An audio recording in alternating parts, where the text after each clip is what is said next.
Oh yeah, we were having a contest to see who could get the most people to wave at us, right? And AJ was winning because he has a really powerful wrist muscle. So I was trying to catch up with him, and so there was this guy who was like the lead worship guy, and he always wore really colorful pants that stood out like a lot. And we thought that he was the coolest guy ever. So we decided that it would be like 500 points, like to whoever got a wave from him. So at the last night, like AJ was still really far ahead, but if I got the 500 points, then I would win. So I was like totally determined to get it. So this colorful like pants guy, just out of nowhere, he does this thing where he like walks off stage and like there's like this huge circle around him and he's gonna go in the middle, and I'm right in front of him, and I was like freaking out because I was like gonna win. So I sat there and was waving at him, and for like 2 minutes I was waving at him, and he just didn't even look at me. He just like looked around in a circle and didn't even look at me once. And I kept going still, he's still moving. So I just walked away.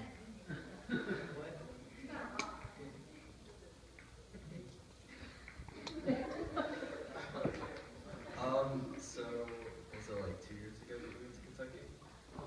Yeah. Okay. So when we went to on the Kentucky trip, we all went to TGI Fridays, and there were like a couple people who had leftovers. And so we decided to be nice and take them for them, and we put them all in one to-go box. And we wrote, we named the to-go box that. And we kept it in our mini fridge in our hotel room and kept it like a pet. We had it for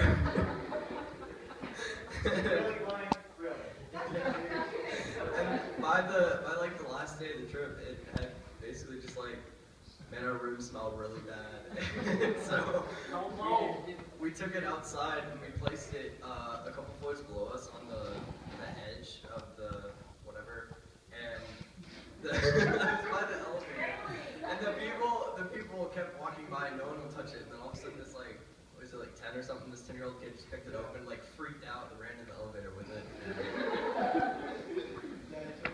Yeah. So you had a good dinner. I'm sorry for spilling orange juice on your carpet.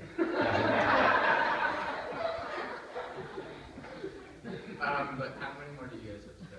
I don't have nothing. Okay, then I have two, actually. I'll try to make them quick. But the whiteboard one that they were talking about, me, Blaine, and Conor found, or Blaine, Conor, and I, since I'm in AP language,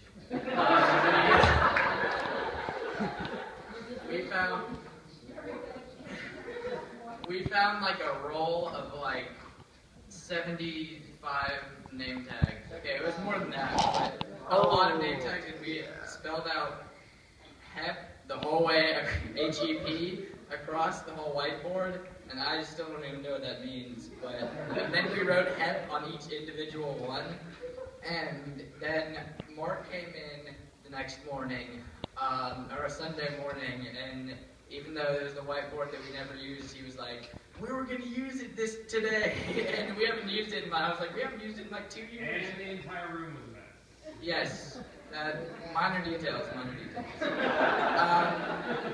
And we spent like 2 hours writing HEP on every single thing and putting all those on there. And then the next day we spent like 4 hours cleaning it off because they wouldn't cut. We had to use like spray and sit there and use my fingers felt like they were about to fall off after cleaning that up.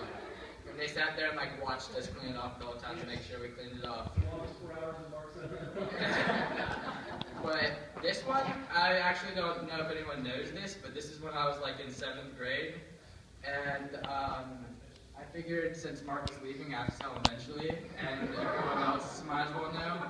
But this is when Ben was still here, and it was around, I think we were having the Christmas thing that when we used to have the plays that the adults would do.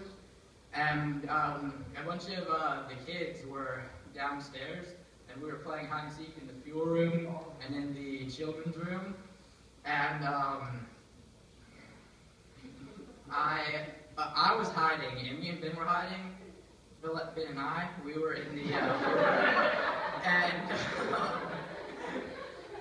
there's this place up in the fuel room where you can like climb up, and you know how a lot of people would hide on the rafters or on the shelves and stuff?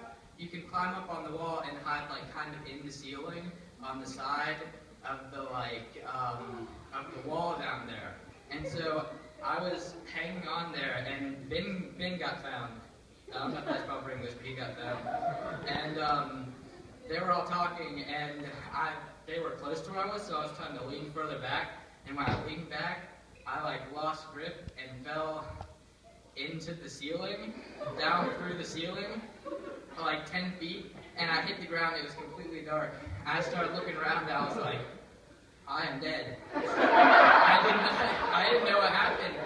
I started looking around, I was like, where am I? What's happening? I was like, I started to come clear, and I was like, why is there a toilet if I'm dead? It's like, and I fell through the ceiling into the girls' bathroom stall and broke the ceiling tile, and I don't know how many people know that. But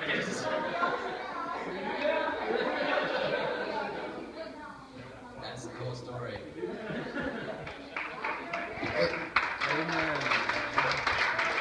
Wait, I'm not done yet. I got like 2 minutes left, okay?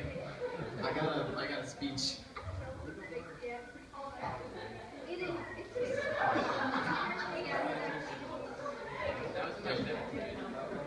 So I'm in AP English too, by the way, this week class.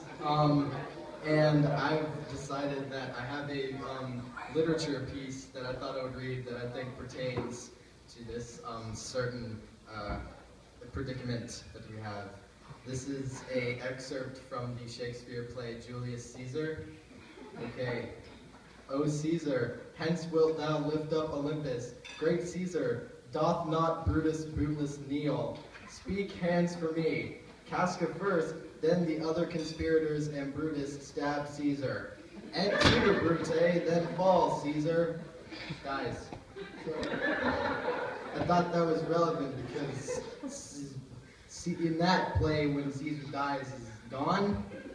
And Mark's gonna be gone. I mean, he's not gonna die, hopefully, but he's gonna be gone.